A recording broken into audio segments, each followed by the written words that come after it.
Sparkling wines are just the most wonderful subject to discover and discuss. The situation is that sparkling wine production has now spread around the world. It used to be confined in our minds to champagne, and that is not the case any longer. And so with our tasting today, I'm going to take them through 4 different areas of the world and 4 different styles. And I hope that in the process of sharing this tasting with them, I'm going to change their views and stereotypes on what sparkling wine is. And I might even find something in there that'll be a real shocker for them. I'm going to give you 4 to taste, and we're going to taste, first of all, a Prosecco from Italy. Then we're going to taste a Cava from Spain, a vintage Cava. And then we're going to taste an English sparkling wine. And then finally, a champagne, Paul Roger. But before we do any of that, of course, we've got to get into the drink, so we probably need to open a bottle. And should we just each have a go at doing that? Right. Here we go. Count me in. None of these have been pre-shaken, so they should all behave. So, little foil wrappers, all very handy these days, isn't it? You can just pull those off. And then with your hand wrap round the cork, you then want to hold the cork and turn the bottle. No way, I always did this. This is how I do it. And it shouldn't go bang. And as the French would say in the cellars, it should sigh like a content lady. Ooh, and talk us through this one, Zoe. And so it should just go like so. But I like a pop. That's more of a... Yeah, you've made it too forensic. Yeah. And then no big party bang, so the bubbles are kept in there, as is the champagne or the sparkling wine, not over all your friends and the audience. Shall I have a go with mine? Yeah, let me see how you do yours, and then I'll do mine. Oh, no, you didn't twist your bottle. Yeah, there was a great lack of that there. So you need to... Hold the cork, turn the bottle. I know that I'm turning the cork. It's all about turning the bottle. Right, I'm turning the bottle. Now look, turning the bottle. Do I have to do it from the bottom? You've got to go. Oh, I really tried to control that, but it just popped on. Sounded very similar to mine, Zoe, I'd say. Last time.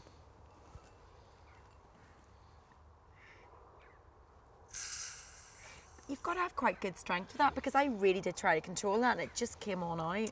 Zoe, ours sounded better in my view. I know Jaspar's the expert, but... I do prefer a pot. Right. We're drinking. Let's drink them. I'll tell you what, let me serve them. Pop them down. Do have a seat.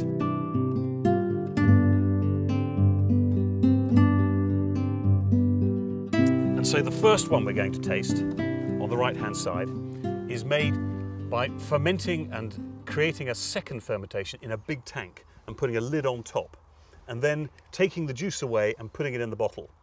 And Prosecco is made from the grape, called Prosecco, which creates a light, lemony, zesty style of drink.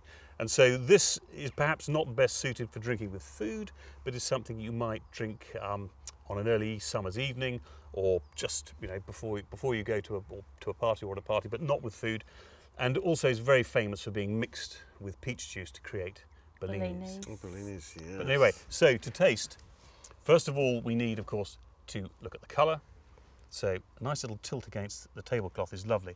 And you'll see nice little lemony glints around the outside. The bubbles are nice and fine. You want little bubbles in sparkling wine. So a little swirl around and then a little smell. What does the swirl around do? I always see people going swirl, swirl, look at me, oh knowledge, knowledge. What does this mean? What you're doing is you are aging the wine rapidly in the glass, because the wine has now hit air, so it's starting to rot, a bit like a piece of fruit that you've taken a bite of, you leave on the side table, it starts to rot down, and you can smell the pungency of the fruit. And so if you take a sniff without doing that, just have a sniff, and then put it down, if you like, on the table and give it a whirl. It's easier to do like that to begin with. Yeah. Perfect. And then have another little sniff. Oh gosh, it's much stronger. That's unbelievable. It's a release. I wouldn't have thought that would have made any difference. Now the next bit is that when you're smelling the bubbles, or when you're smelling any wine, particularly with bubbly wine, you just don't want to stick your nose right in there. You just want to be a little bit above it, because with all the bubbles flying off, actually the vapour, the real bouquet, is coming off about an inch above the glass. Okay. And so and if you try and stick your nose in there, actually you don't get anything like as much of a bouquet. And that gives me lovely little peach overtones. I don't want to put too many words in your minds actually, but what fruit can you smell? Now, see, you throw me, because earlier on we were talking about the lemons, so in my mind all I'm thinking about lemons. So where do the peaches come from? Lemon zest and then a peach. Is it peach? Can you smell peach? Yeah, kind of bit. Yeah. Yeah. It's sweet. It's definitely not sort of citric. It's sweeter than that. Yeah. And a bit of lemon sherbet almost, rather than lemon. That takes me back to my childhood. Little lemon sherbet, a bit of peach. But then the next stage of the tasting, of course, is then to actually have some of this in your mouth to swirl around. And the way we taste in the mouth is very different to the nose, because in the mouth we taste saltiness, we taste sourness, we taste sweetness, and we taste bitterness. That's it, just 4 senses in the mouth. And then, in order to get the full experience, we then must breathe air over the wine while it's in our mouth. And then the senses of smell will be picked up at the roof of our mouth, where our nasal passage joins the top of our mouth. And that's where you get the real flavours coming through. And so the second phase is to taste the wine, is to get it in your mouth, swirl it around. And because we're going to be tasting an awful lot of wines, we might want to take advantage, I'm afraid, of something rather vulgar. We might want to spit the occasional one out. So that's what I'm going to do. So,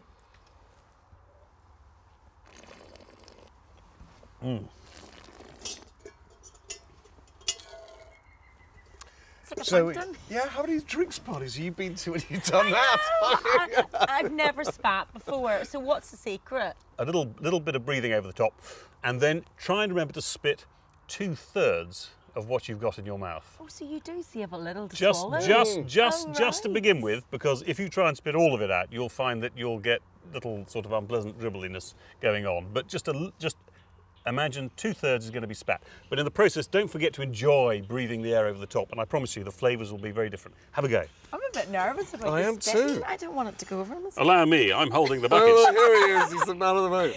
Join you for a spit. Okay.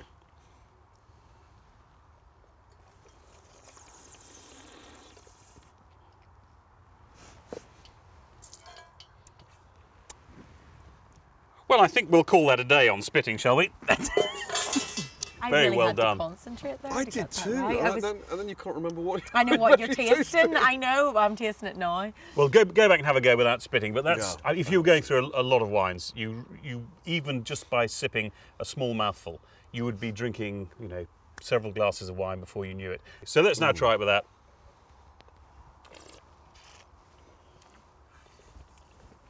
Immediately here, I get a sweetness at the front, Oh yeah. and then there's a bit of thickness on the side of the tongue. There's a richness to it, and then there's just a little bit of bitterness at the back, which is almost like a little bit of aspirin, which is a frequent flavour you get in sparkling wines and champagne. aspirin. Little overtones of aspirin. I thought that's what you just had a to drink Medical. afterwards or the next morning or something.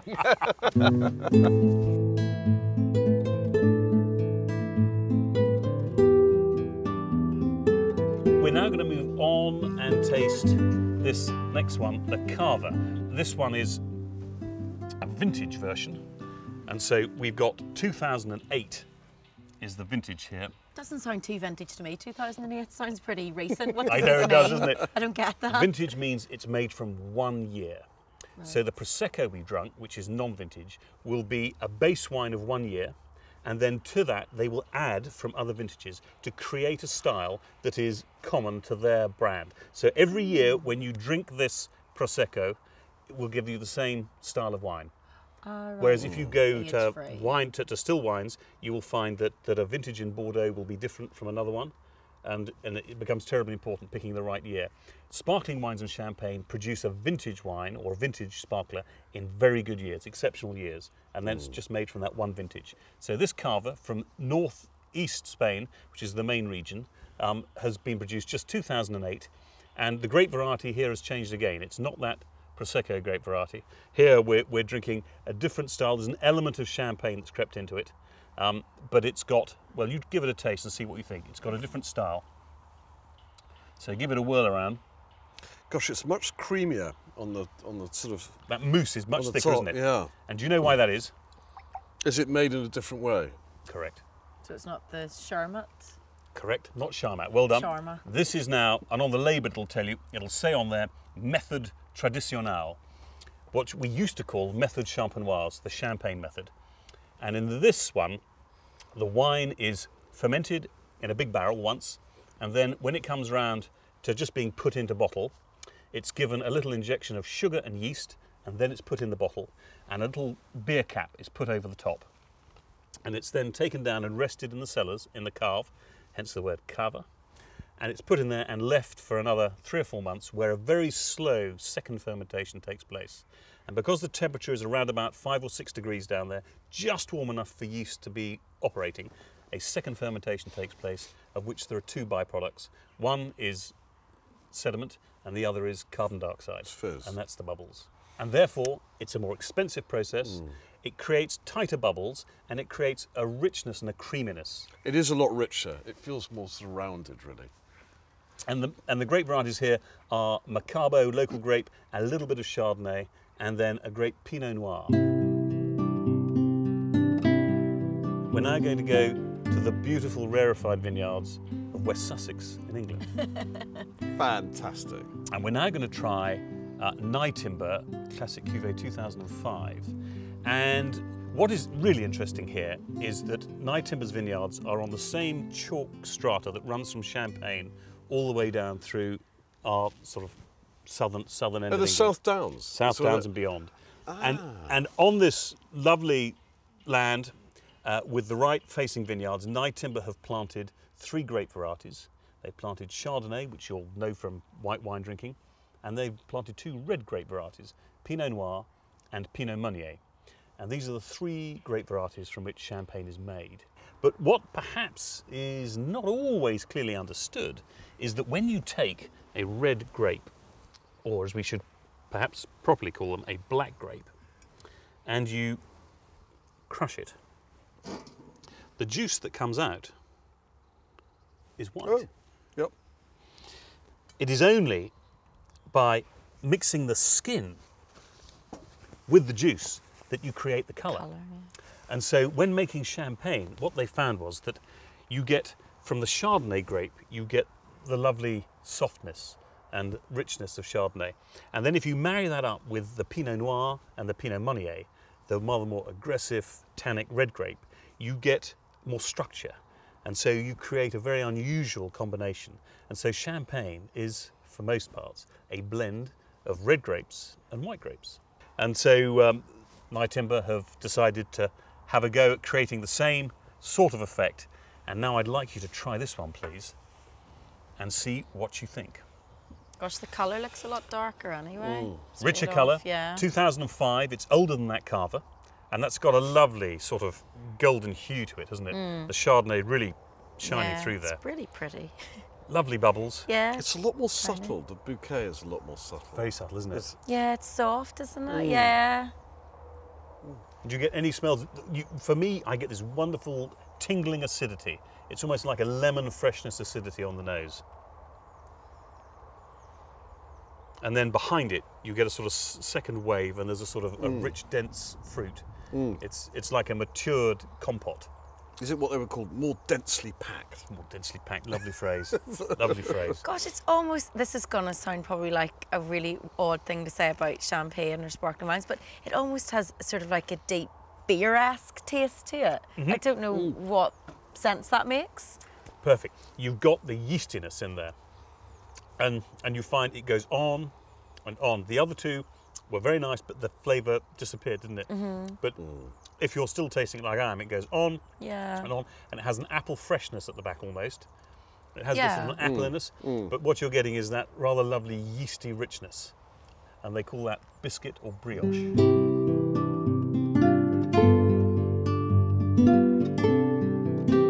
So now we're going to move on to Paul Roger champagne. One of the great names in champagne, probably best known in this country for being Winston Churchill's favourite champagne. Similar to the Nye Timber, but we are, of course, in Champagne. So lovely golden hue again, and then little whirl around. See, I don't think that smells nice at all, I have to be honest. That, to me, doesn't smell very pleasant. After the others, Yeah. there's less sweet fruit, isn't there? It's now like a cooked. It's like more a cooked fruit. toasted. It's Toasted? more Yeah, sort of it's- leathery or Yeah, it smells old and musty. Here you've got a much maturer style, a richer style of Chardonnay, different altogether. It's more like a white wine in a way, isn't it? And then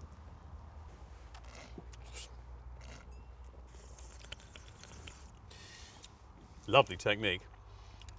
And get in there. And then it's much richer, isn't it?